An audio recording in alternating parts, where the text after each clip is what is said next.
जा रही है। पूर्व मुख्यमंत्री चौधरी भूपेंद्र सिंह हुड्डा हरियाणा प्रदेश के सभी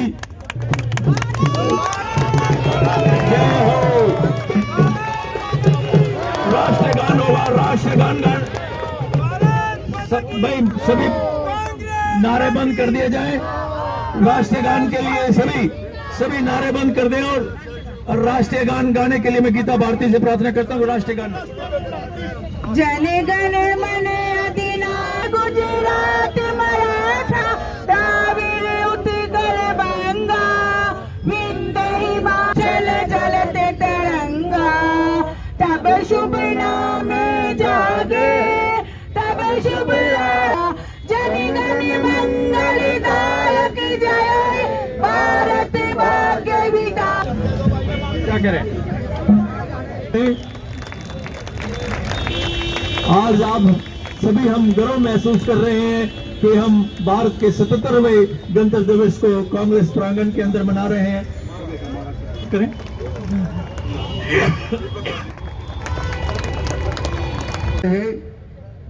उस शख्सियत का नाम है चौधरी रणबीर सिंह जी।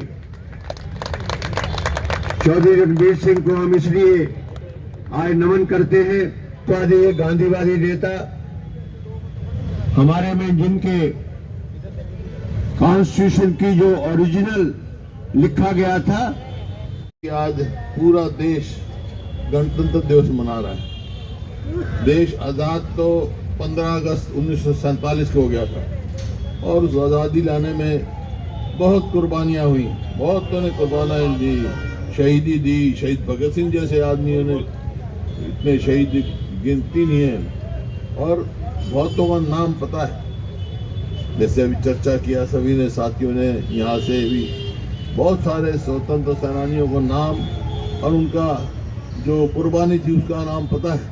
लेकिन ऐसे भी हैं लोग जिनका गांव और नाम नहीं पता, वो उन्होंने कुर्बान कर दिया अपने देश के लिए। बहुत लाखों ऐसे आदमी भी हैं। जब कहीं देश आज़ाद हुआ 15 अगस्त को हुआ और 15 अगस्त से लेकर 26 जनवरी तक, 26 नवंबर तक ये समय लगा संविधान बनाने के लिए। संविधान सभा बनी, उसमें जैसा चर्चा किया पंडित जी, डॉक्टर राजेंद्र प्रसाद, डॉक्टर अंबेडकर, सरदार पटेल, मौलाना आजाद, ऐसे व्यक्ति रहे जो स्वतंत्रता संग्राम से निकले थे।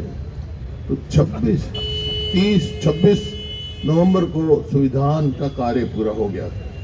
लेकिन 26 जनवरी को पूरे देश में गणतंत्र डिक्लेयर किया गया। गणतंत्र का मतलब कि संविधान में ये फैसला देखना था, चर्चा हुई कि भाई हम कौन सा तंत्र अपनाए। राष्ट्रपति का भी तंत्र है और ये प्रजातंत्र जो हमने अपनाया, तो यही फैसला हुआ कि प्रजातंत्र और गणतंत्र हम अपनाएंगे। गणतंत्र का मतलब रिपब्लिक डे, ये जो है लोगों का राज होगा इस देश पर। और 26 को दस्तखत हुए नवंबर में और 26 जनवरी को पूरे देश में ये लागू किया गया। इसका मतलब कि हर व्यक्ति को अधिकार होगा वोट का। उसको अधिकार ये होगा कौन सरकार चलाए, कौन उसका शासक हो, वो फैसला करेगा। और 26 जनवरी के बाद उसे लागू करने के बाद ये जब फैसला हुआ हर व्यक्ति की वोट होगी, चाहे वो अरबपति हो, करोड़पति, उसकी भी एक वोट, गरीब से गरीब आदमी की भी एक वोट। और 26 जनवरी को ये लागू हुआ और उसके बाद 1952 में पहला चुनाव हुआ जो पूरे देश में सबको मौका मिला वोट डालने का, 26 रिपब्लिक के बाद।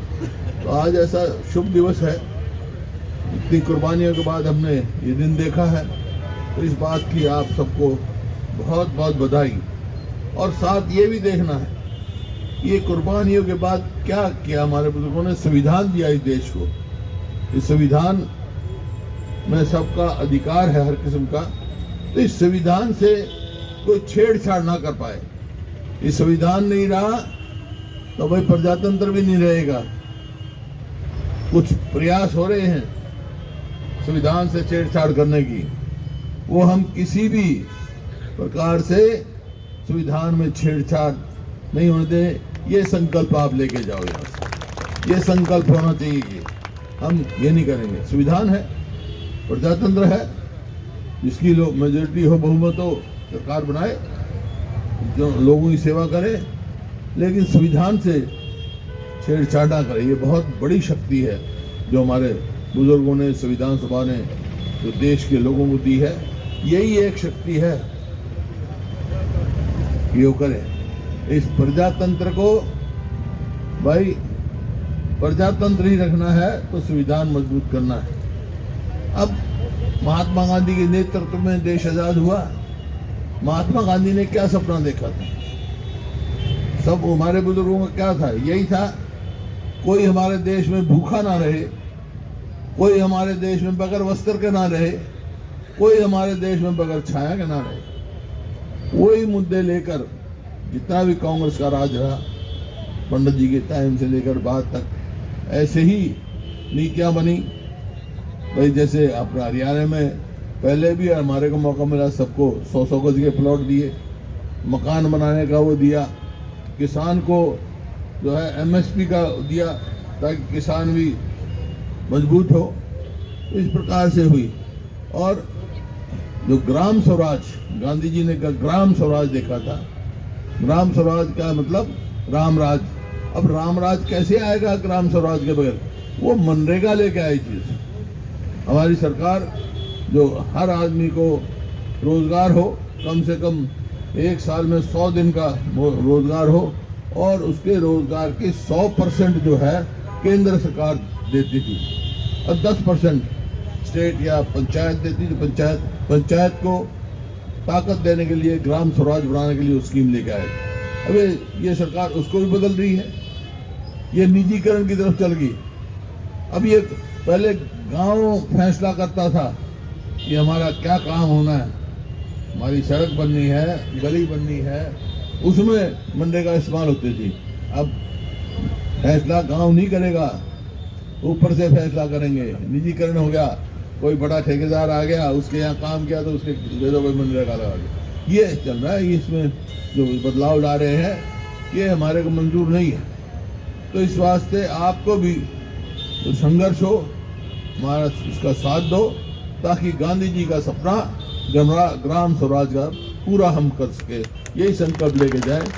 मैं इन्हीं शब्दों के साथ आपको फिर से बहुत बहुत बधाई और शुभकामनाएं देता हूं कि आप जो है इस संविधान को मजबूत रखेंगे और स्वतंत्रता दिवस जो मनाया जा रहा है हम इसी प्रकार से मनाते रहें, आपस में प्रेम से रहें और आगे प्रगति करें। बहुत बहुत धन्यवाद। जय हिंद।